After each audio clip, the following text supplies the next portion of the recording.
Welcome, everybody. I'm going to give people a couple more minutes to trickle in. I heard a rumor when we practiced that there is coffee and bizcochitos in the lobby. So if anyone wants to head out and help yourself, you can do that. I can smell the aroma. Well, I know you were up early, Regis, baking those bizcochitos. Mm-hmm. At 5 o'clock.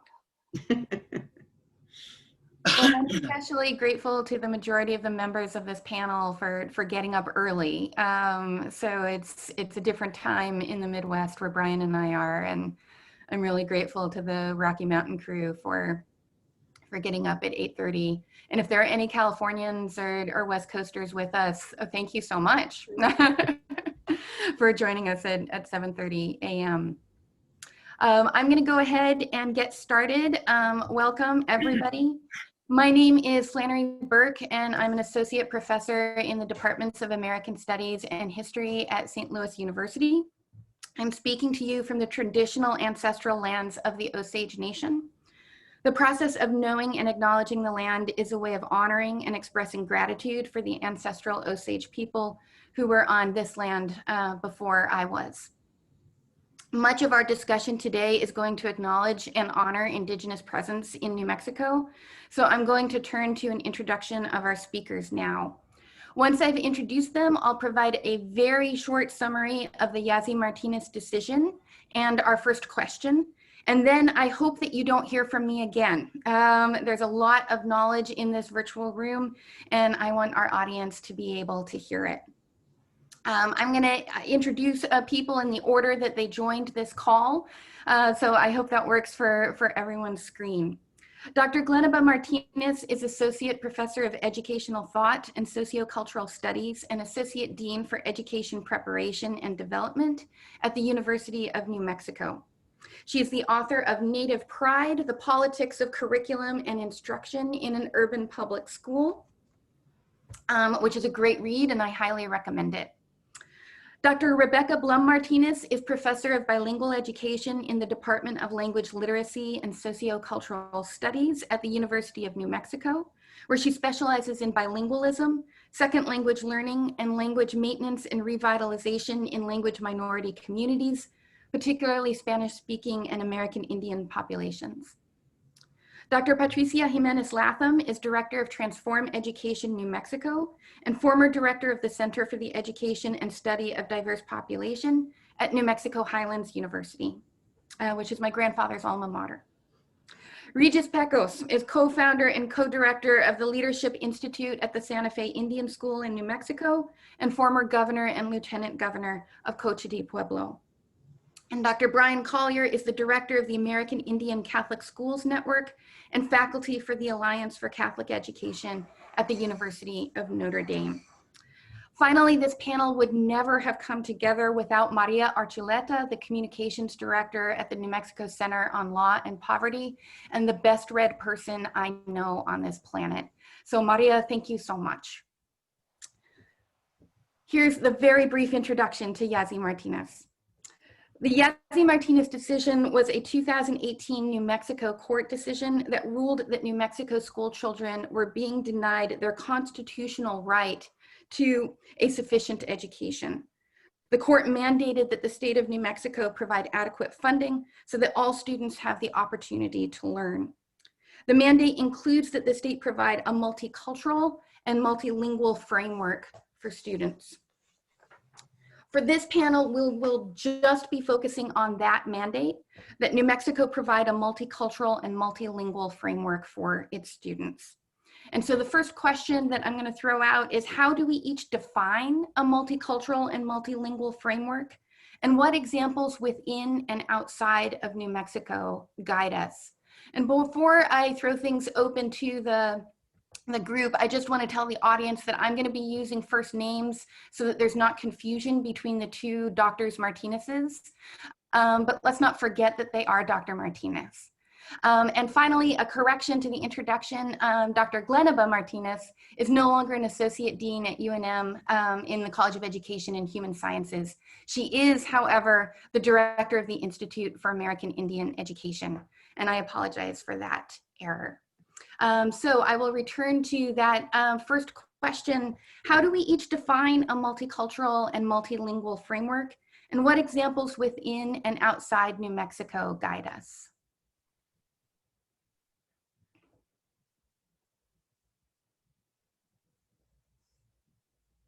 I'll go ahead and begin. And looking through the technical assistance lens, a lot of the work that I was engaged with over 2 decades is working in communities across the state on this very issue. And walking into a school or a district, you can automatically tell when a student or a school is recognized by their identity, and it's at the center of the curriculum.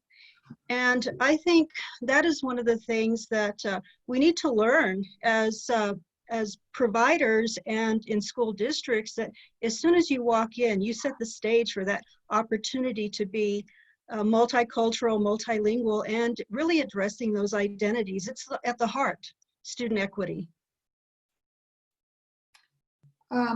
This is Glenabah, and the definition I'm going to offer for multicultural framework is one that I use with my students. In the fall, I teach a secondary ed methods course for students, master's and undergraduate students who are seeking certification at secondary ed, at the secondary level in social studies and history. So they're built upon each other. So the first part of it is culturally sustaining pedagogy. And this was introduced by Django Paris and Sami Alim. And there's 4 components to it. The first part is that this is a type of pedagogy that values community languages, practices, and ways of being. So what this means is that students' languages and literacies and cultural ways of being are centered meaningfully and consistently in the classroom, instead of just being an add-on. The second component of the Paris and Alim framework is that schools are accountable to the community. Number 3, curriculum that connects that to cultural and linguistic histories, meaning that educators connect the present learning to the histories of racial, ethnic, and linguistic communities, both locally and nationally. And the fourth component of the Paris and Alim framework is that it's about sustaining cultural and linguistic practices while providing access to the dominant culture. So this is that interesting part about navigating the 2 knowledge systems. So I take it a step further. I don't, but Indigenous scholars take this a step further, and this is called culturally sustaining, revitalizing pedagogy. And it extends on the idea of Paris's and Alim's research, but basically it's based upon the tenet that Western colonization of the US historically erased Native American culture, belief systems, and languages. So that's a premise, and that's an important premise to think about. Number 2, it relates directly to reclaiming or revitalizing what Indigenous learners lost through the process of colonization. Again, this is a key connection to the manifestations of past oppression on present day practices.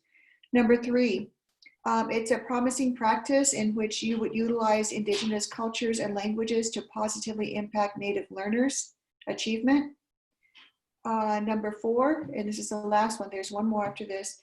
Deeply embedded in these pedagogical practices is the teaching of Indigenous languages in order to allow the students to deeply connect with their own communities. And this goes back to what we talked about with the Indigenous Wisdom curriculum and Indian Public Cultural Centers curriculum, in which the ultimate question is what is your contribution? And that was something that was emphasized at the public convocation, the very first one, and Regis might talk about this later on. He was one of the organizers, in which, at least with Pueblo people, and I would say probably with the 23 Native nations in New Mexico, part of the cultivation of learning of our Indigenous youth is to prepare them for leadership, whether it's in the secular sense or whether it's in traditional ways of leadership that we still maintain and is very rich in many of our communities. So the ultimate question is what is going to be your contribution? And what are you going to do when you become an adult? What are you going to offer? And then finally, the fifth element of this culturally sustaining and revitalizing pedagogy framework, which is not mine, it's from other scholars, which is it ensures that Indigenous cultures is present throughout the curriculum and it's embedded consistently. It's not just relegated to social studies or language arts. Rather, it's embedded in the core curriculum and throughout the elective system. Sorry, that was a long academic answer, but what else to answer right now? We needed that. Does anyone want to add to what we consider to be a multicultural and multilingual framework? And what examples from within and from outside New Mexico helped shape the Yazi Martinez campaign? Well, I would just say that, you know, all of the elements that both Glenabah and Patricia mentioned are important and critical to what is a multilingual, multicultural education.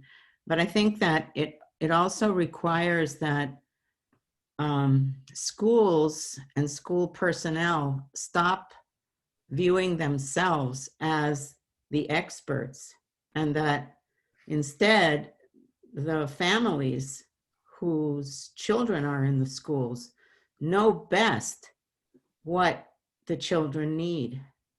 And you know, I often think about a study that I did of a little Mexican girl, and this was in California, who the family had suffered some language loss. And the mother had worked very hard for the little girl to regain her Spanish. And I asked the little girl about this, and she was in 4th grade at the time. I said, so what do you think, you know, in terms of what the school is telling you about using English only and what your mother is saying? And she said, I believe my mother knows best what's good for me. And I think, you know, that's something that's so critical in terms of how we proceed as educators. Mothers know best, fathers know best, the family and the community knows what children need for their future. It's not just about, you know, reading, writing, and arithmetic. There's so much more to it. I think on that point, at the heart of Yazi really is taking issue that everything that Patricia, Glennie, and Rebecca have highlighted are all of the fundamentally missing elements to that definition. And there are few places that we can draw from with lessons to be learned in how to replicate it. We have the best opportunity in New Mexico with the 23 sovereign nations that have continuously inhabited these center places that we call in our respective communities. But the long history of our experience in education going all the way back to 1890, beginning with the first unveiling of the Indian education policy built on the mantra that the way you kill language and the way you kill culture is to remove children from that environment and deny them their language and culture. And since that time, nothing has really changed. And I think that when you have these missing elements so critical and Western models define these very critically important parts of our identity, to Glennie's point and question about what is your contribution to the vitality and vibrance of where you call home and what you love most about where you come from. All of these, unfortunately, have been treated as liabilities for our Indigenous children.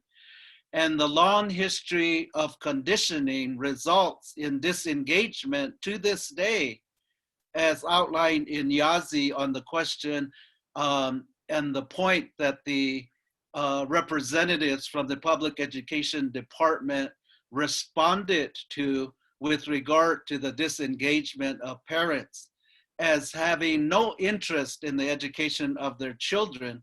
That is really the ultimate disconnect, driven by a long history of conditioning, to Rebecca's point, to believe finally, after waves of policies and laws to create that kind of attitude and behavior toward your own children, away from that fundamental point that Rebecca makes, is that somebody else knows best what's good for your children and ultimately for your people.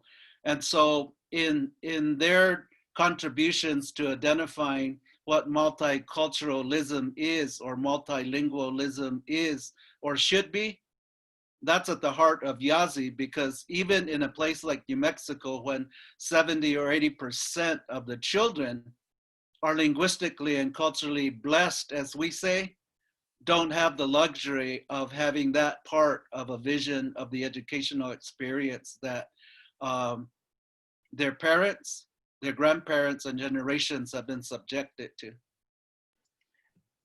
And I want to agree with everything that's been said and thank everybody for the wisdom they've shared with us.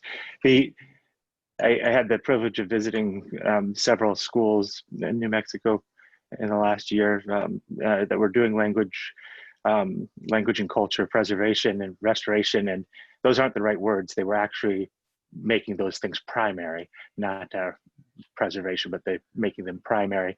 And the people I was on tour with were helping to fund some of these things, and they were surprised that it was different at Jemez than it was at Cochiti, and it was different as we went around to different places. And I thought, what a beautiful lesson and value has come out of exactly what my colleagues are saying, which was that each community needs to decide for itself how language is going to work, how culture is going to work, because they are different nations, they are different communities, and certainly they can learn from each other what they like, but they have to decide what's going to work best in their cultural system. And so at Jemez Pueblo, we would see a teacher at every table with kids and a grandmother at a table with every kid, every group of kids, and they were treated equally as elder and teacher. They were the same in terms of pay and in terms of respect and other things. And this was fantastic. And then in Regis's home community, the Caris Children's Learning Center does the Montessori. They've adopted a Montessori model of education, but it's all in Caris, and it's just fantastic and beautiful.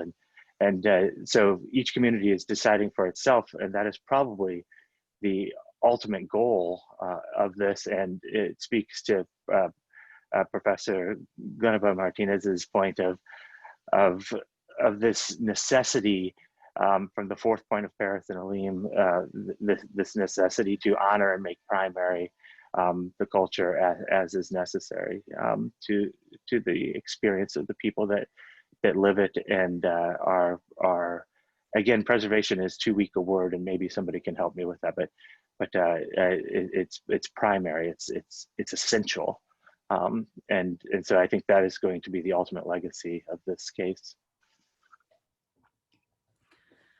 I want to get back to the place-based nature of a genuine multicultural, a genuine multilingual education.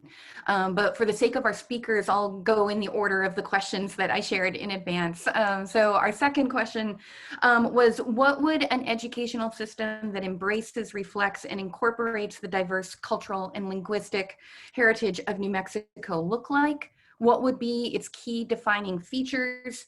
And this is the part that I love the most. If we imagine a student making their way through such a system, what would their journey look like? And I know, Glenabah, Dr. Martinez, you've already gotten us started on what that journey would look like. But anyone can jump in.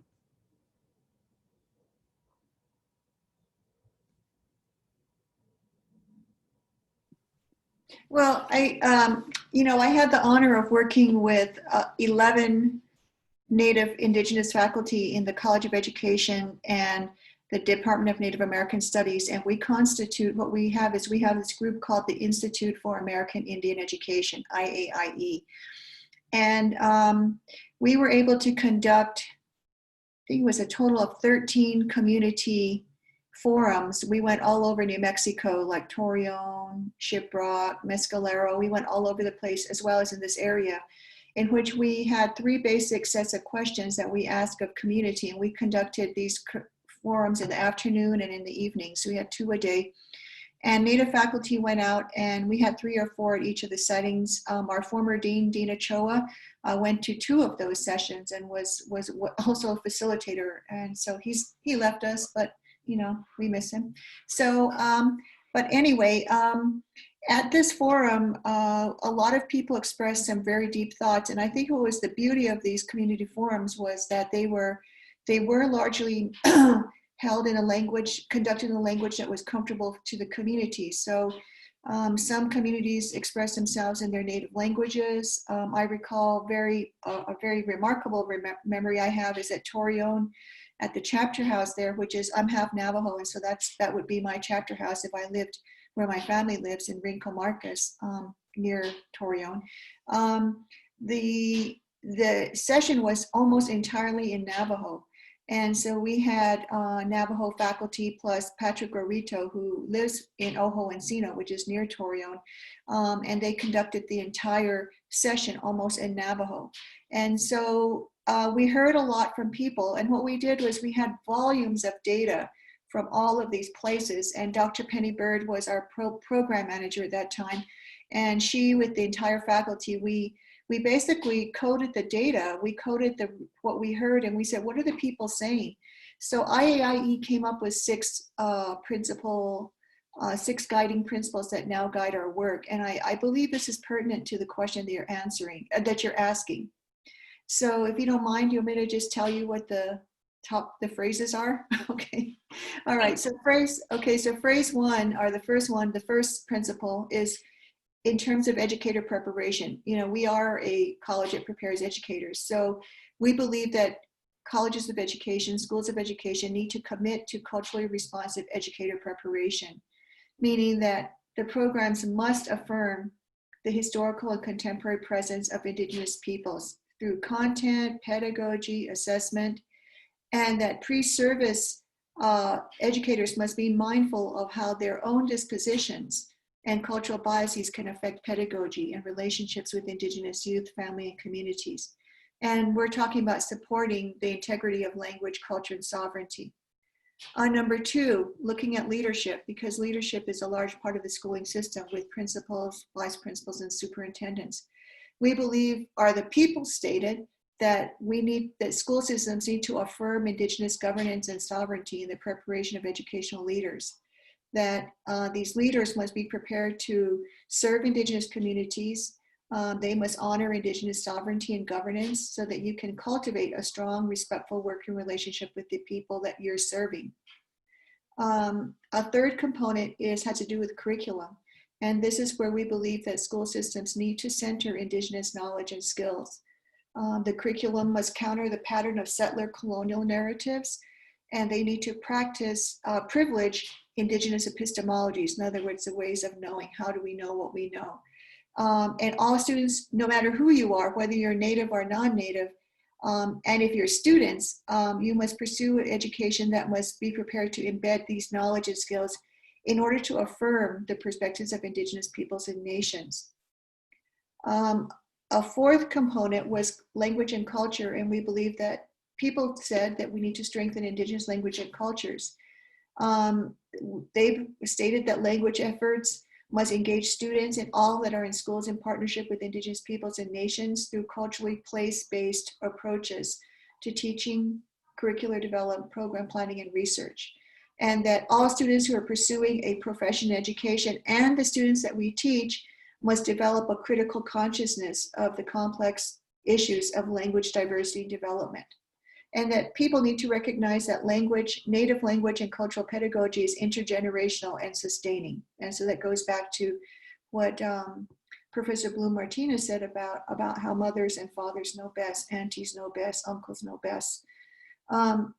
The fifth, and almost finished here, has to do with family and life preparation. Many of our families and many people who went to these sessions really were talking about we need to support families and educators to provide loving, healthy, and caring environments. That we have to prepare our students to effectively cultivate lifelong learning and collaboration with families to develop life skills and healthy pathways for youth. And then finally, and I'm going to comment on these 6 tenets and then I'll be quiet. The last one has to do with individual and community health and wellness. And they really believe that we need to center the community in intergenerational well-being, that they wanted to prepare future educators and anybody and our students to be thoughtful on to nurture a culturally grounded way of life and learning that centers on a holistic balance of spiritual, mental, physical, and emotional health. So collectively, this isn't what we said, IAIE, it's what we heard and what we created into 6 powerful principles. And again, we may go out and do, we are planning to go out to the communities once this COVID passes, and we're going to have a question about COVID. And who knows, we may have a 7th guiding principle there. So what's beautiful about these 6 principles is the idea that they have implications not only for educator preparation, but I believe they also have strong implications for the way we do schooling in schools, pre-K to 12. And it also embeds in there how Indigenous communities in New Mexico view what they think is their plan for education, or what Martin Luther King talks about, a blueprint for life, a blueprint for education. And if any of you ever get a chance to watch that monumental speech, he spoke in front of a group of junior high students and on a pleasant, beautiful afternoon. And he talked to the kids about a blueprint for education. And so, yeah, I've talked way too much, but I just wanted to share that with you. No, thank you for that, Dr. Glenabah Martinez. And we're really blessed in New Mexico with such a gifted Native faculty, one of the largest in the nations at the University of New Mexico. And to complement what you just shared is our Leadership Institute's effort, pre-litigation, during litigation, but Glennie mentioned the Pueblo Convocation. So our Leadership Institute is now in its 23rd year, focused on examining the long history of policies and laws that were purposely, intentionally created, one, to accelerate the process of assimilation. So replicating programs is a very huge part of our work. And as we conducted our work, it's very reaffirming to the very points that Dr. Glenabah Martinez just shared, using that gift from the Native faculty in those convenings, and our convenings focused, with all of the 19 pueblos, bringing together nearly 600 or 700 people, examining education from early childhood through the primary, secondary, and the lifelong learning aspects, inclusive of higher education. And it was a really nice compliment with regard to people in our communities and the diversity of people contributing to their aspirations and their vision. And it all lines up to what she just shared, that again, in the aftermath of the landmark decision, we re-engaged with all of the 19 pueblos, with the Jicarilla Apaches, the Mescalero Apaches, and with the Office of the President and Vice President, to engage them in a similar process, but this time aligned with the findings in the Yazi Martinez case, so that the ultimate development, what is now known as the Tribal Remedy Framework, really creates in this watershed moment the kind of strategies are necessary that are necessarily focused on, one, investing resources at the tribal level to enhance the capacity building for early childhood programs consistent that is linguistic and culturally appropriate, with native language programs, with expanding the tribal education infrastructure at the tribal level. And while the Transform Education New Mexico focuses on what is necessary in the public schools at the primary and secondary levels, we are also making major investments to increase the base budgets of the Native faculty and Hispanic-led initiatives that are a blessing on the higher education front. Because the reality is that if we're going to address the reality that today only 2% of all teachers who teach Native children in public schools are Native. 1% 50 years ago. We cannot address that to create culturally relevant and language and culture focused strategies if we don't have the capacity. And we can't have the capacity if Dr. Glenabah Martinez's program in the College of Education does not receive the resources that she needs. And it's a major political struggle within the politics of higher education and universities. So we're using the landmark decision to force two major investments, one on the tribal side that is unprecedented, one on the higher education side, to then interface the primary and secondary education programs where we have the least control in the governance of schools to affect policy that guide budget and investments that are necessary. So it really is reclaiming and recontrolling a framework of shared responsibilities. If we don't invest in these ways, then our children will continue to be marginalized in the public schools where 90% of them are enrolled 9 months out of the year, and we're losing out. And the Western models of assimilation will prevail. And this is so critical, and why we say it's a watershed moment is because as fragile as language is that affects culture and the foundation and the framework of Indigenous communities, if we fail in this time, then we can see the likelihood of the next generation and the next generation after that to disconnect, and this conversation will not be in the realm of their consciousness. And this is why this is so critical to the very points that are necessary to remake the institutional framework, both tribally, within schools and at the higher education level. And so we're just tremendously blessed to have this kind of convergence of spirit and energies for the first time as we talk about redefining education for our purposes.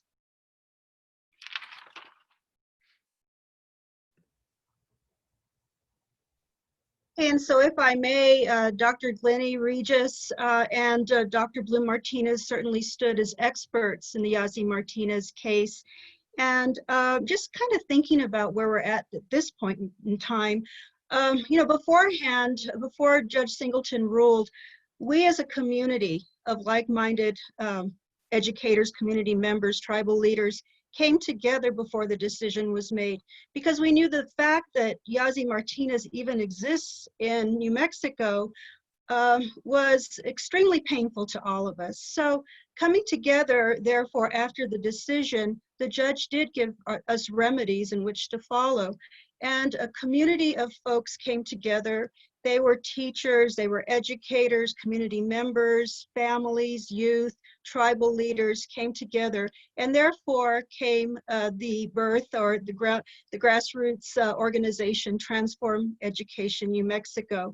And if I may just share, because part of the question is asking for a model, I'm going to share our blueprint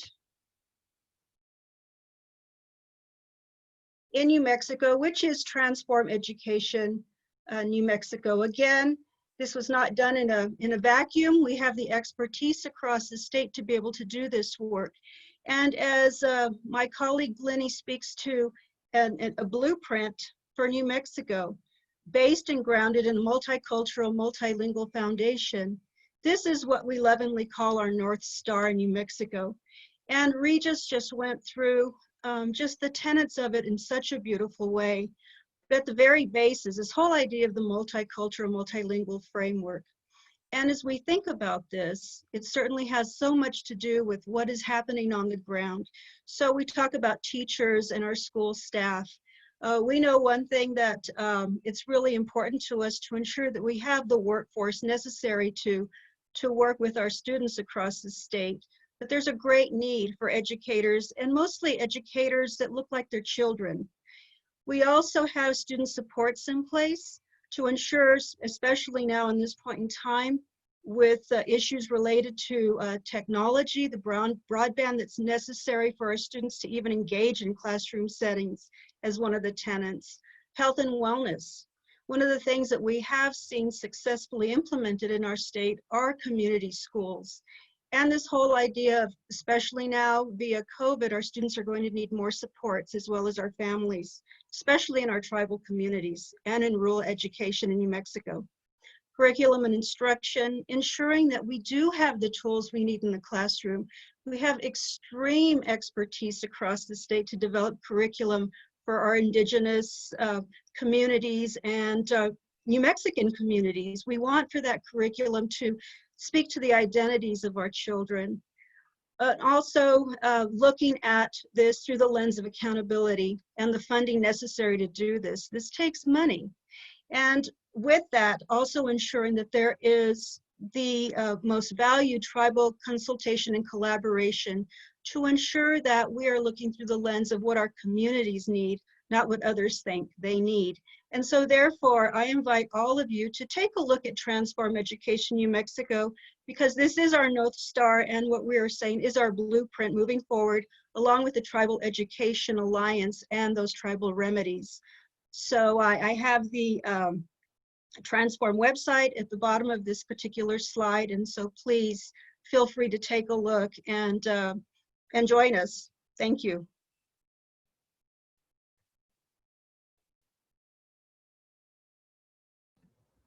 Rebecca, Brian, do you want to jump in on this question before I move on to the next? No, okay. Flannery, if I might just add one point about questions that may arise from some folks. Why is there a separate need for a tribal remedy framework? The answer to that is a very important one to appreciate. And that is, we're dealing with sovereign nations, and their status really commands that they be part of the framework and not be something that is outside of the institutional framework as nations. Because here's the point with regard to how this becomes so critical in the governance and accountability of schools. Sovereign nations are at this level with state governments, but the way things have historically worked in the governance of schools is that you have local education agencies that are political subdivisions of the state that are lower than sovereign nations, flipping and becoming this, and tribal governments here or outside of the framework. So the tribal remedy framework is really an expansion of this kind of shared responsibility between the tribes, the local education agencies, and the public education department, and the higher education institutional framework. So it's really reframing those who have responsibilities, and for the first time into this reconstituted framework, if you will, we're including tribes as sovereign nations equal to that of the state, and their political subdivisions in the mix of that framework. And so that's an important point to understand with regard to why is there a need for a separate tribal remedy framework.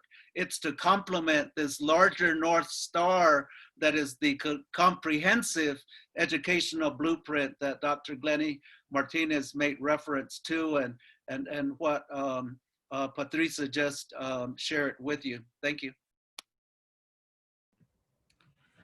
So I want to move on to our third question before we open things up to the audience for questions. And I am particularly interested in this because I'm in St. Louis, Missouri. Brian is in Northern Indiana, and we're at virtually the Western History Association conference, which reflects an extraordinarily diverse region. And so I'm wondering, it is culturally diverse, it is linguistically diverse. There are many sovereign tribal communities within the American West, though not exclusively in the American West. And so I'm wondering what models New Mexico could offer the wider region in the West, what models, and I'm recalling, Glennaba, we need to think beyond the term models because each educational environment is unique. But what can Yazzie Martinez, what can the work that Transform Education New Mexico has done, what can the Tribal Remedy Framework, what can those offer the wider region of the West, what can they offer the nation as you all meet the Yazzie Martinez mandate? And I'm thinking particularly here in terms of teacher education. I recall, Patricia, when we met before, you said teachers don't know what they don't know. And that's definitely true throughout the United States, definitely true throughout the West. So how can we begin, particularly within teacher education, to alert teachers and prospective teachers to what they don't know and need to know? So one of the things we've been working on, and a shameless plug that the next issue of the Journal of the West is dedicated exclusively to this topic, is a historical look at why some Catholic native schools still exist and why others don't. And the overwhelming group of scholars that worked on this issue of the journal have come to the conclusion that the ones that still exist did at least something in regards to cultural sustaining pedagogy. They didn't know to call it that. They didn't do it on purpose. They weren't being altruistic. They were still places where terrible things happened to children, but they did something slightly better than their counterparts. So at St. Catherine's Indian School in Santa Fe, they did beat children that spoke their own language during the day at school, but they did allow children to speak their own language when it was not school hours. And so parents, when they were forced to choose between the educational models that they could have, they chose the place where their kids could still speak some of the time, even though there were horrors associated with that. They would choose that. Or parents were allowed to visit St. Catherine's Indian School in the 1890s and 1900s, and they weren't allowed to visit other schools. So the idea of some cultural sustaining pedagogy made communities choose them when they had almost no choice, but of the terrible choices they had, they chose places that had some sustaining pedagogy. And so that tells us, I hope that tells us that when communities have total control of the pedagogy, total control of the curriculum, total control of the language, that not only will the communities choose them, the communities will thrive in them. Okay, I just like to, just real quick, in response to that is, I did a study on border town education. It's like maybe about 5 years ago. It's kind of an ongoing work I've been doing in northern New Mexico, focusing on Taos. And I was looking at racial tensions in border towns and how that affects Native students in that not only the choices that they make into which school they go to a charter school, or they go to a boarding school, or they go to a parochial school like St. Catherine's. And one of the things that I remember this very distinctly in an interview I did with one parent, and she talked about how at one point St. Kate's was an option, but she said it wasn't without a lot of thought. And I said, well, what do you mean by that? And she said, well, she said, you either send your child to school at St. Catherine's where you know they're going to get you know, a pretty good education. She said, or you send them to school in the town of Taos, at Taos High School or Taos Middle School or Taos Junior High at that time when she was referencing it. And they face a lot of racism.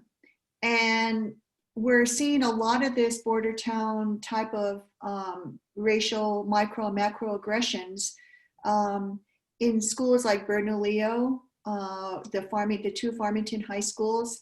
You find it at Gallup, you find it at Grants, you find it any school that borders a Native nation. Parents have to make some really tough choices, and students have to make tough choices. Do I succumb to this kind of treatment in schools, not only by students, but by teachers and by the curriculum, in which there's a lot of racism embedded in the curriculum? Or do I stay home and enjoy my life visiting grandpa and grandma in the evening and bringing in wood and getting water and participating in our cultural traditions, sacrifice that, or physically go away to a school that's 60 miles away or 120 miles away and get a better education, maybe not the best in terms of socialization, but they're getting an education, but they're away from home. And I don't know too many families who are not Native who have to negotiate that. So when we talk about Black Lives Matters and we talk about how the talk goes on, well, Indigenous parents have that talk with our kids as well. We tell them that when they get into high school that, like I told my daughter, you know, you are Miss Indian World in my eyes. And I'm sorry if I'm gonna get emotional, okay? And that's how she was brought up. She went through all of the different ceremonies, and she is solidly a Native woman. And I told her, I said, but when you go to Albuquerque High School because you want to go to school here and we live here now, I said, please know that you're going to face racism. I said, you may not be selected to run for homecoming queen. You may not be selected to be in a lot of situations. I said, and that's just the way things are. And I told her, you're going to face people who don't like you because of who you are as a Native person. So Indigenous parents have these conversations with our kids as well about what they're going to face when they go to the school in town, wherever that town is. And I often think that, you know, this type of violence, symbolic violence that takes place, you know, it shouldn't be like that, but that's the way things are. And so I just wanted to just throw that in. I'm sorry, Dr. Blum-Martinez, I went before you, but I just had to comment on that just based on my research. No, thank you, Glennie. I'm glad that you commented on it. I was going to talk about the project that is an outgrowth of Karis Children's Learning Center. Because this school and the people who developed it understood that it was very hard to get an education for teachers, for teacher education, that it was very hard. And I'm sorry, but there's a blower outside. I can't do anything about the noise.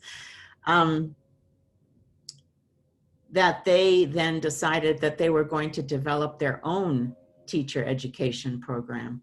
So Karis Children's Learning Center has this program where they, of course, teach about the Montessori model that they use.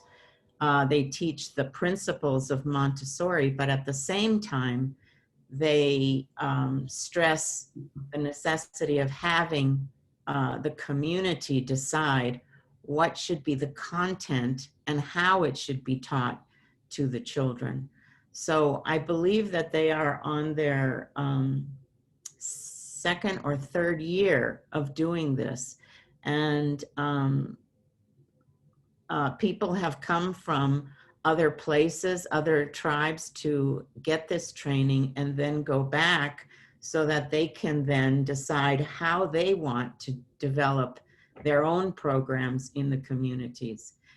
And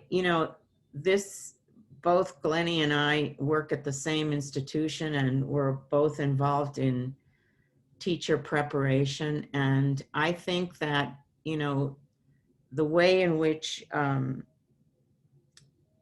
KCLC, the Karis Children's Learning Center, has addressed this issue should be paid attention to, and particularly in our university. But it's not. That's the sad truth. And no matter how many times Glennie and I have tried to change the ways in which teachers are prepared, we're always faced with a brick wall. And so I think that's really the lesson for teacher preparation, is for communities to decide this place, this university is not preparing our teachers the way they need to be prepared. And so let's do something different. Let's make an alternative program. You know, I know that the faculty, the Indigenous faculty at UNM all have this incredible knowledge and expertise to be able to do something like that. The question is, are universities open to having an alternative? And I think the reality of the politics in those higher education institutions and their lack of vision for a state like ours forces many of our communities to go outside of the system to create their own systems, much like our Summer Policy Academy, because there is not that relevant curriculum for high school students. We've created, although for limited numbers of high school students, to be intentionally schooled in the history of the policies and laws over a 100-year period that creates the challenges. We're forced to do that because that's not available in the non-Indian and more frankly white-dominated policymakers who control curriculum at all levels, that results in forcing us into desperate situation to create programs. And as exemplary as the Karis Children's Learning Program is in early childhood education, they're making the hard decision not to accept state resources because of the reach of the state to impose Western evidence and research-based criteria that defeats the whole purpose of the intent of an Indigenous-focused program.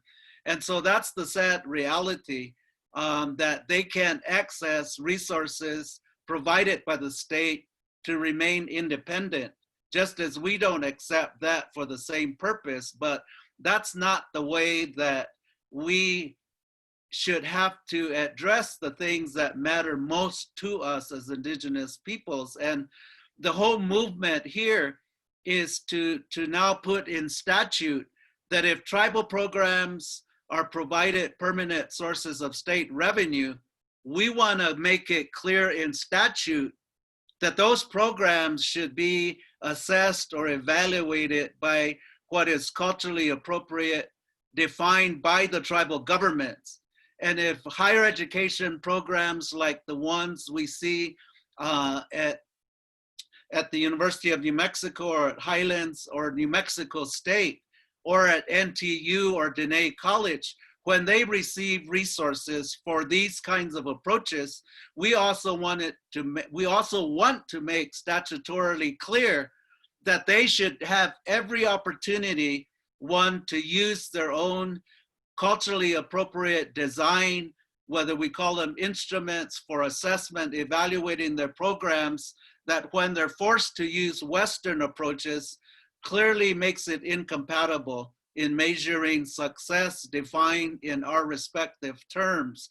So that's a very fundamental angle in statutorily changing and prohibiting, in these cases, state infringement and impositions of Western evidence and research-based approaches for these kinds of considerations. And that's a heavy lift, but it's absolutely necessary, to the point, Glennie, that you made so profoundly, and that is we cannot afford as professors at the higher education level not to create these indigenous design programs to provide balance for those students at that level and contribute to our own demise, which is really to the very point. None of us do. And so part of all of our collective works, as we ask that question, what will your contribution be? It's answered by the kind of approaches that everyone on this call that we're blessed to collaborate with. Patricia, Rebecca, over the many, many years, to complement these efforts as part of an alliance of work that has been a lifetime for every one of us.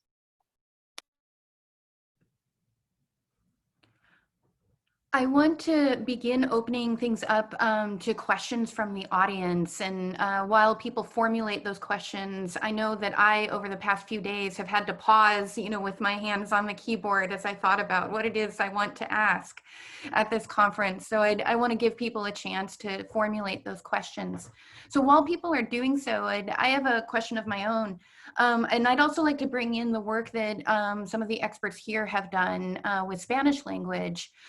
And also with bilingual education. So not just Spanish, but how do we address heritage target language education? And how is that part of a multicultural, multilingual framework? Well, the Bilingual Multicultural Education Act in New Mexico affords 5 different types of programs. And one of them is for heritage language development. And so that could be for an indigenous language, or it could be for Spanish, because so many of our students and families in New Mexico have lost Spanish because of the schools, because the schools basically beat it out of them. And so that's a possibility in terms of a funding source and a way in which to address the issue. But, in order to really address the issue of heritage language, and I know that Regis, you and I were in many sessions in Cochiti about this. One of the biggest issues is the kind of shame and sadness that comes when a community or a family loses the ability to speak that heritage language. And it's an issue that has to be addressed throughout the teaching or reteaching or revitalizing of that language, so that people come to understand that it hasn't been their fault that they haven't passed on the language, but that it has been all of these societal forces that are working against them. And when you think of societal forces against a particular community or a particular family, how can you fight against that? It's almost impossible to do unless you become aware of what has happened and why it has happened, and then start to think about ways in which you can address this particular issue. So I think that while we have that model in our Bilingual Education Act, we need actually to start thinking about the structures that need to be put into place for a kind of program to really be successful. And this takes enormous work and enormous perseverance. And it's a very difficult issue, a very difficult way to address the issues, but the courage of people who have done this is just amazing. And I think that those are all those things that we need to keep in mind at the same time that we think about, okay, so how do we get people to start using the language again in ways that will best serve them and their communities? Because some of the issues in Spanish-speaking communities in New Mexico are that the kids are put into a classroom where they're taught Spanish as a foreign language. And so they go through the whole grammatical, repetition and all of those things, which really makes them feel, first of all, like they're foreigners in that class. And secondly, it turns them off. Why should I learn the language if this is what it means to learn the language? I want to be able to talk to my, abuelo or tia or something like that. So it takes a lot of thought, and it's not a cookie cutter kind of thing that you can put into place and say, okay, now this is going to be able to work. I hope that addresses somewhat the question. And Oh, it very takes much so. resources, Rebecca, that we don't have access to because of the politics of decision makers, one, limiting access to essential resources that without make it insurmountable and makes even the work in these areas by the people who do this every day even more remarkable under those circumstances. I am reminded of Rosina Lozano's book, and unfortunately, Professor Lozano could not join us today, but she was originally on the program, and supposed to be a part of this panel. And one of Dr. Lozano's findings is that when bilingual education occurred, particularly in New Mexico, when Spanish-English bilingual education occurred, particularly in New Mexico, elites used bilingual education to solidify their elite status. So bilingual English-Spanish speakers said, I should be a diplomat, people of my class should be diplomats, we should be the ambassadors for this place to the rest of the nation, to the rest of the world. Whereas they used their political power to do this. They said that Spanish, monolingual Spanish speakers should learn English so that they can get a job, so that they can operate in a white world.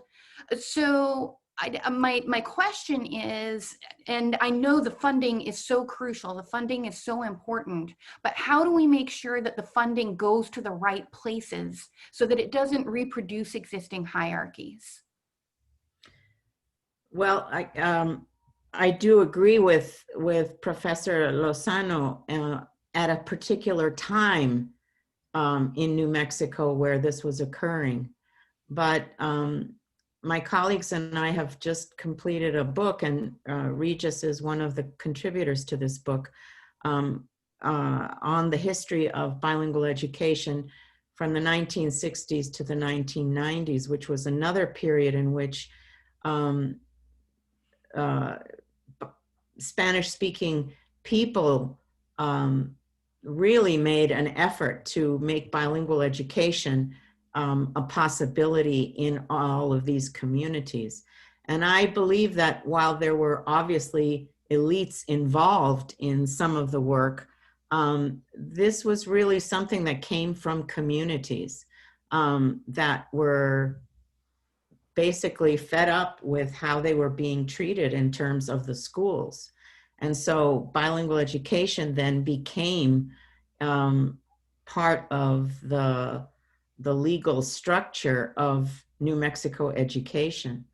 And so I think what we have seen in the research that we've done is that there were so many people who, and one of our themes in the book is, ordinary people doing extraordinary things.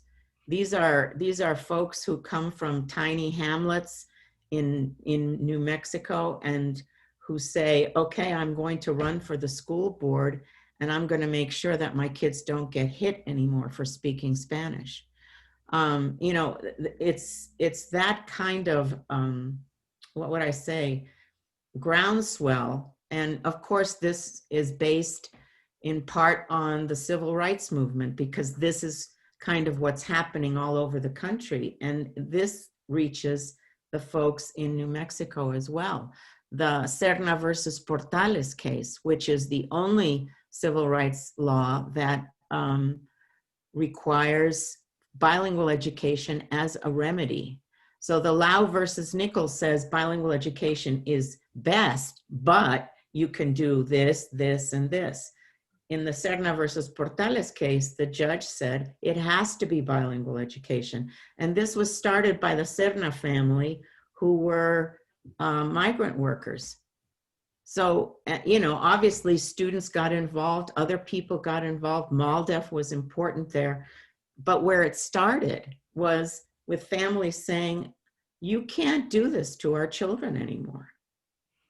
So I think in the past, the efforts that were made, yes, were definitely for elites.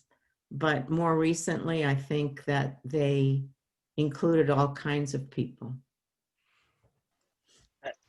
I have a question that I get asked a lot and I don't have an answer to.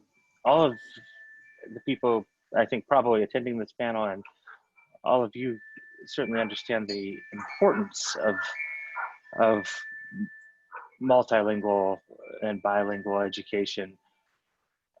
How do I convince the average voter that they should pay for it? What is the selling point to the general community?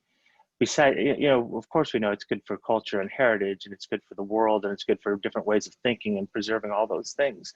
But how do I convince people that are giving grants and people that are voting for candidates that we want this, not because it's a want, but because it's a desperate need for our entire community as a nation? You know, I see it as a basic human right, and I really, you know, I have a question for the WHA about this, but the question you're posing is, I really believe it's a human right, and it's not just about acquiring or maintaining a language for the reasons you talked about culture and language, and that's a big part of it. That's important.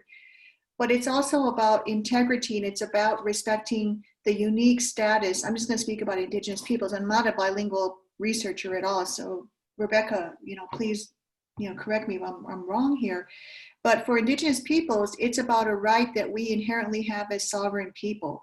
We have the right to determine what our official languages are, just like any other nation if they have official languages. And if we privilege our native languages, then that right, that concern and that right should be honored in all political systems, because we are not just like any ethnic or racial minority group. This is our land.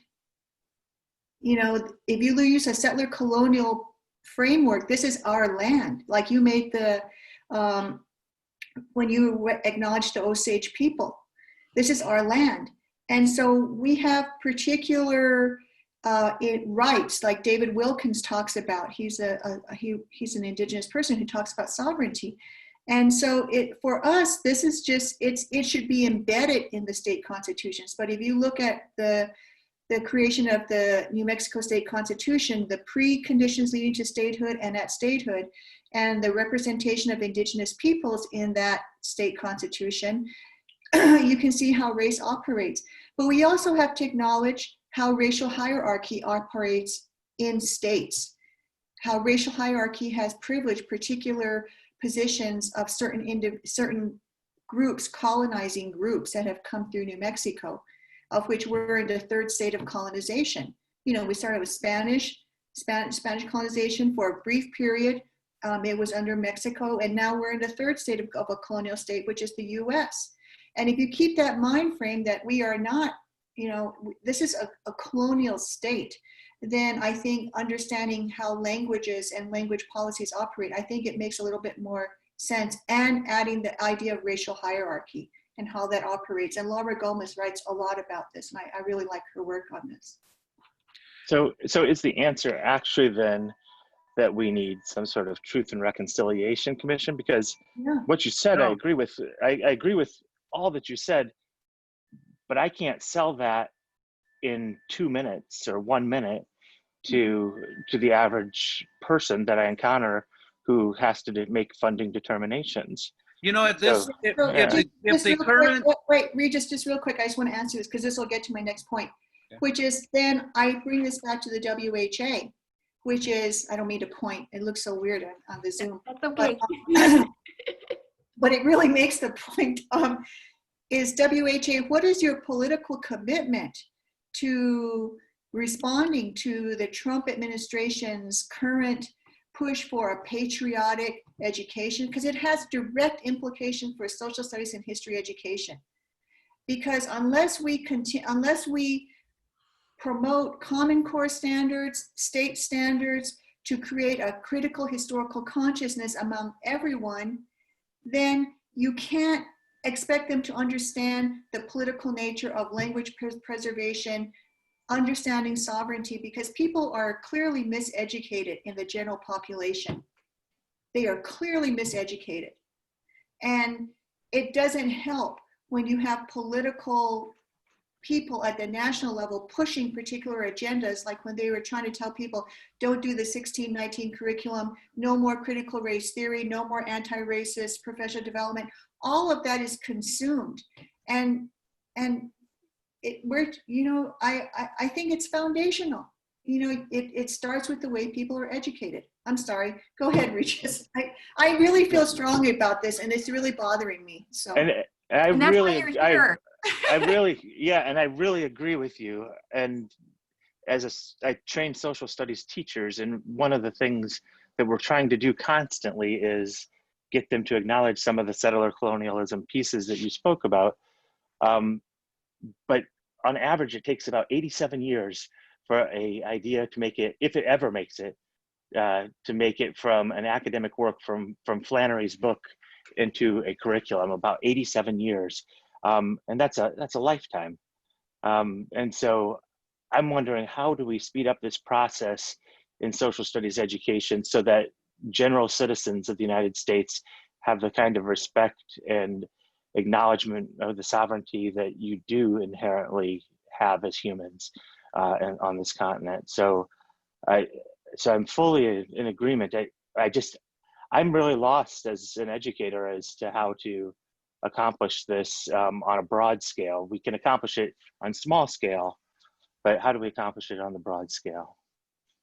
you know, if what we see on the evening news every day for the average citizen, if we're not frightened by the uprising across the country between colors,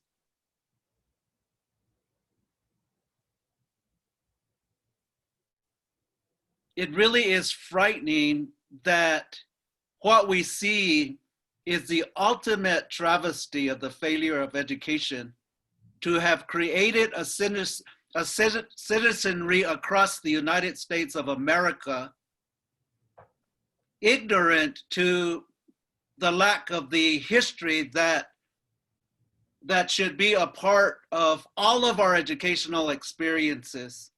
That failure breeds what we should all be frightened of. It is exhausting for us as Indigenous peoples, one, to continue to respond to the issues of cultural competence.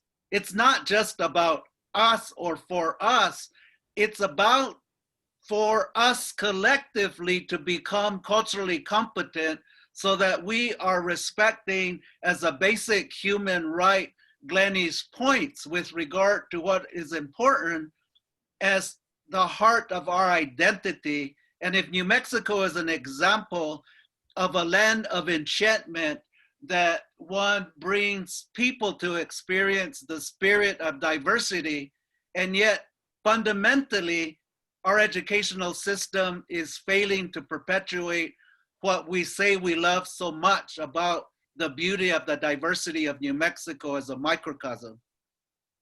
So if we're not frightened by what we see, as a wake-up call with regard to the failings of education to provide for us what we should all embrace to appreciate, and that is the differences and the beauty that comes with who we are from many different walks of life that creates the United States of America. I don't know what it'll take if we don't wake up, because the elders teach us that the ultimate destruction of humanity will come from within. And that's what we're seeing today. Rebecca. You're muted, Rebecca. Sorry about that. To respond to Brian's question and also to piggyback on what Glennaba and Regis have said, I want to read a quote from Maria Gutierrez Spencer, who was a bilingual educator and a leader in bilingual education in New Mexico. She was from the southern part of the state.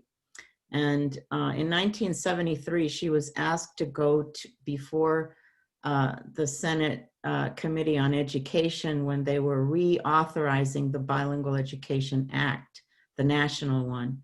And she said, she opened her comments with this quote. She said, "The schools have sometimes been like a gardener who buys an expensive rose bush and cuts its roots. He plants it and lavishes care on it and is surprised that he has only produced a stump. For in his enthusiasm for change, he has killed the plant. The schools, in trying to make us what we are not, have often killed our spirit, stunted our curiosity, and deadened our feelings."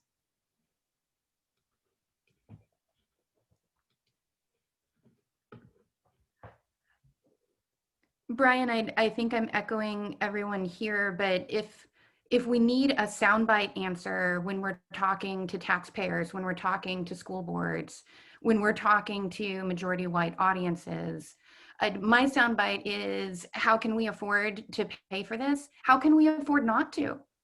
Think about the health consequences. Think about the educational consequences. Think about the state of our country right now. All of that is because of failures in education. So we can't afford to continue with the frameworks that we have if they don't honor sovereignty, if they don't honor our elders, if they don't listen to students and ask them what they can learn. And ask them what they have learned. So the best programs in St. Louis in African American studies and gender studies have come from the students. Students have said, we need a class in African American studies. We need a class in gender studies. So my soundbite answer, how can we afford it? We can't afford not to. It's already too desperate. We can't afford not to. Yeah. When I first heard Regis talk about this, I was 21 years old, and Regis came to a school that I was a teacher at, and he spoke about this issue a little bit. And I thought, oh, hell yeah, we will get that done. And I'm now 48 years old. And Regis didn't age a bit in that time, which is good. But I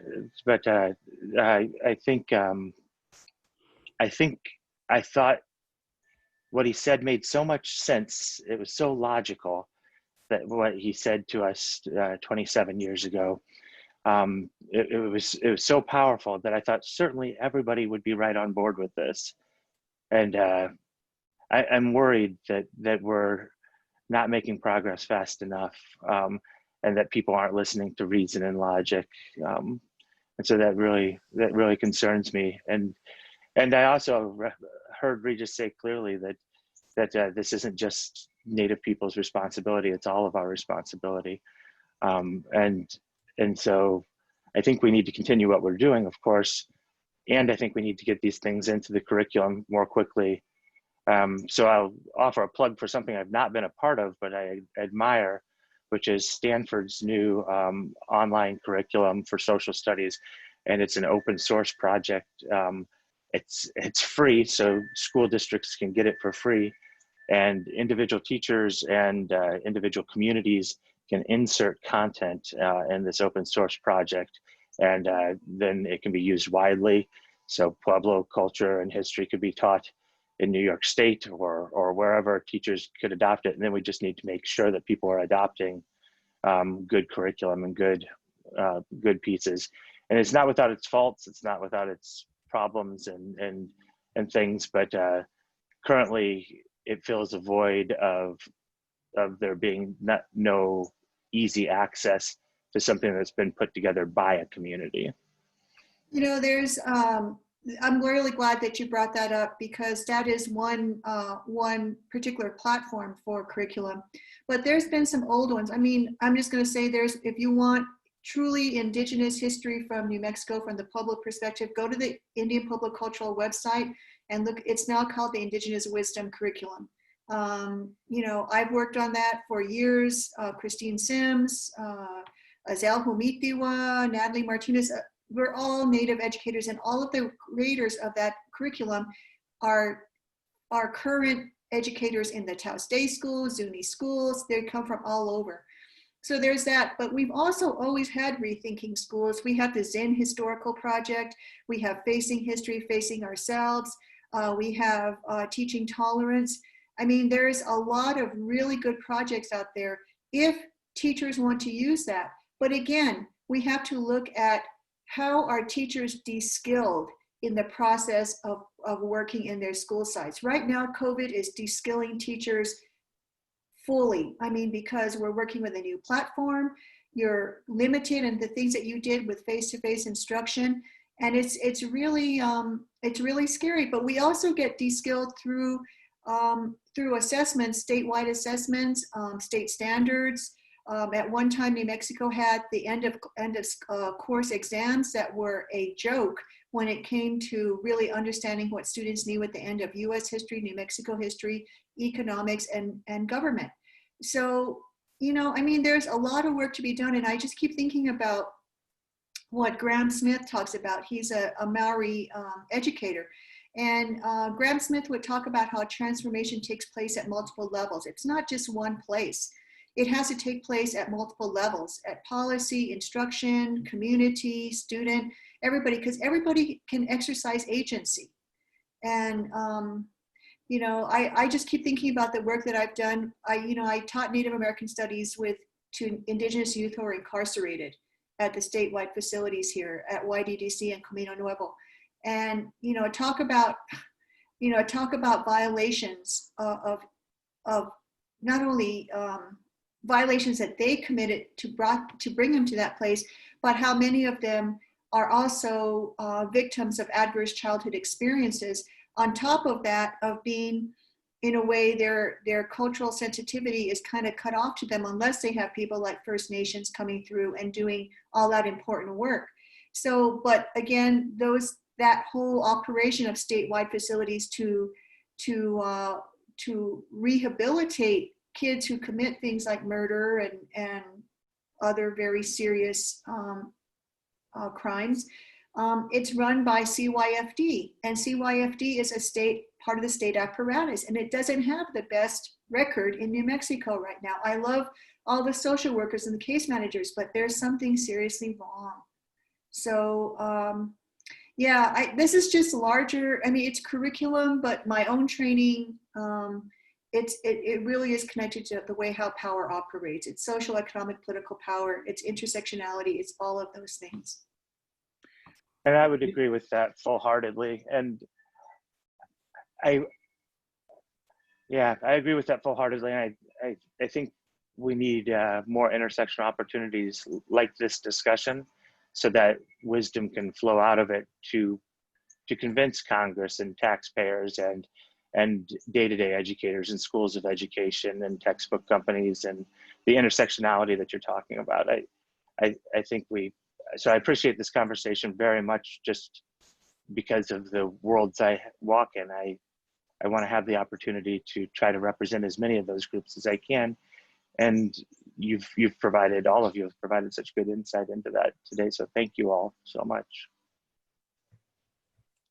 We still have time if there are questions from the audience. So I want to make sure if you do have questions from the audience that you put them in the Q&A box.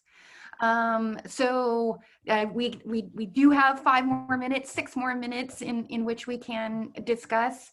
There is a comment to the panelists, which is that teachers are also limited by what school districts will allow in terms of bringing in outside materials from the approved textbook.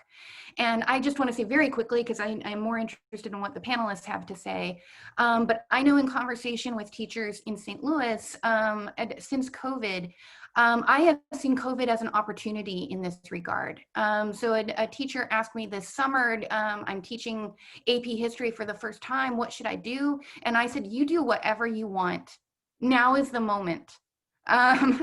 So, you know, to some extent, COVID has broken the world wide open. And so, especially white teachers, especially teachers who have that privilege, take the risks now. Use the unapproved materials now. If you know it'll work, if you know teaching tolerance will work, if you know Stanford materials will work, if you know the material from the Indian Pueblo Cultural Center will work, use those now. Because people aren't paying attention. So if you know you do a good job, do it now, especially if you have the privilege to do that. You know, you make a good point about teacher exercising autonomy, but we have a big digital divide in New Mexico. We have some serious issues in terms of that. So in a large urban area, maybe where there's hotspots all over, whatever. But back to the AP, I was on the AP board. I worked with the college board for a while, and I was at one time, I was ashamed to say this, but now I say it with pride, I was kind of kicked off the board. Why? Because I questioned the political agenda embedded in the DBQs, the document-based questions, as well as the agendas that were being pushed through the AP exams. Because the AP exams aren't just general knowledge exams. You know, they focus on particular issues. And the essays are graded with a 1 to 5 scale. And I honestly do not know who are the graders, who are the evaluators of the AP exams, what are their dispositions. And yes, there is a rubric available. I mean, I know all that because I did this, okay? So there's a rubric, but you know, it's almost like, how does race operate here? Oh my goodness. So I really think that's exactly what I'm saying, is that we need to question these forms of curriculum that seem to be neutral, but are anything but neutral in our school system. And that includes AP. And just to add to what Glennie is saying, the past governor here, Governor Martinez, was very proud of the fact that so many Hispanic students were taking AP Spanish and passing, right? And so the curriculum for AP Spanish for literature is all about the literature from Spain. There are 2 authors from the Americas that the kids study. And so even there, here are children who have a particular level of Spanish that can work with these texts. They're not being given the texts that could help them in terms of their own identity, in terms of the families, etc. Instead, and you know, I think that the literature is wonderful and it should be learned, but not exclusively. And that's part of the problem with AP in bilingual programs for us. And that was the issue with Appendix B for the language arts in the Common Core curriculum, was they actually had Appendix B that had listed, and I think most of those of you who are involved in educator, Appendix B actually decided what counts as literature, what's the canon. And that was highly controversial because the first rendition of Appendix B for the Common Core curriculum for language arts at the secondary level, well, K through 12, was highly Eurocentric. And yeah, so I mean, I could go on and on, but I want to know what WHA's response is going to be to all of this, because, you know, we can be talking and talking, but WHA right now, I think, is positioned to maybe either counter what AHA, American Historical Association, is saying, or any other groups that represent academics in history. You know, what is the position? Are you going to have a resolution after all of this, or what's going to happen? So early on, you all explained that, and I should be very clear, I don't speak for WHA, and neither does Brian. We are members who put this panel together. Thus far, the answer is WHA allowed us to put this panel together. But you all began this session with the question that is given to students in the Yazzie Martinez framework: what contribution am I going to make? And so I see it as my charge at the end of this panel to bring that question to WHA. What contribution are you going to make? So I will bring that to WHA. The problems are everywhere. And I know, Brian, you spoke earlier about how discouraging, it can be to be so worked up, we're going to do it, we're going to make it happen when you're 21 years old.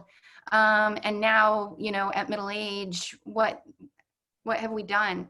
I'm reminded of the motto of African American club women at the beginning of the 20th century, lifting as we climb. And I feel like the New Mexicans who raised me, the New Mexicans who taught me, they were constantly lifting as they climbed. Connie Sosika-san, Miss Betsy Tapia at St. Michael's High School. These are the people who taught me that the work is never done. So I will take that question: what contribution are you going to make to the WHA?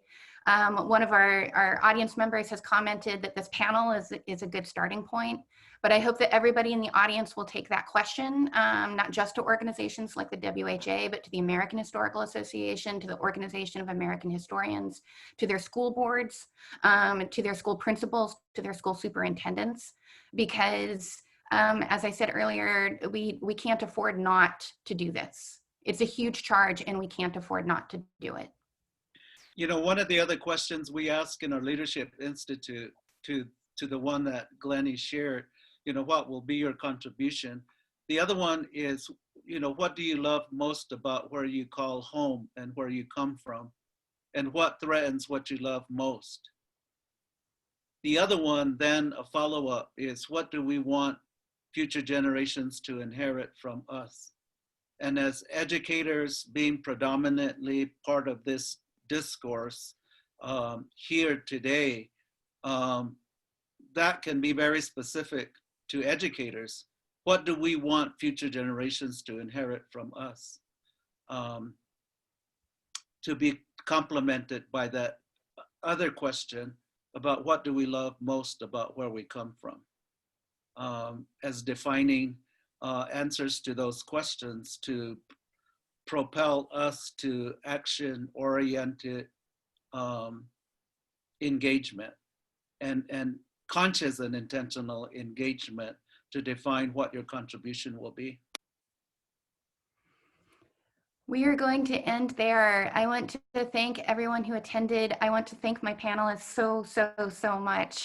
This has been a learning experience all summer for me, and it's a learning experience that will not end. I so appreciate your time. I so appreciate your efforts. Thank you, Flannery. Thank Thank you, Flannery. Thanks, Flannery. Appreciate it. Bye. Bye. Be Bye. safe, everybody. And thank you Bye. to all the panelists. Enjoyed the Thank- conversation. Yeah. Thank you, everyone. Have a great Thank day, you, everyone. everyone. Bye. Take care. Bye. Bye. Bye-bye. Thank you, Patricia.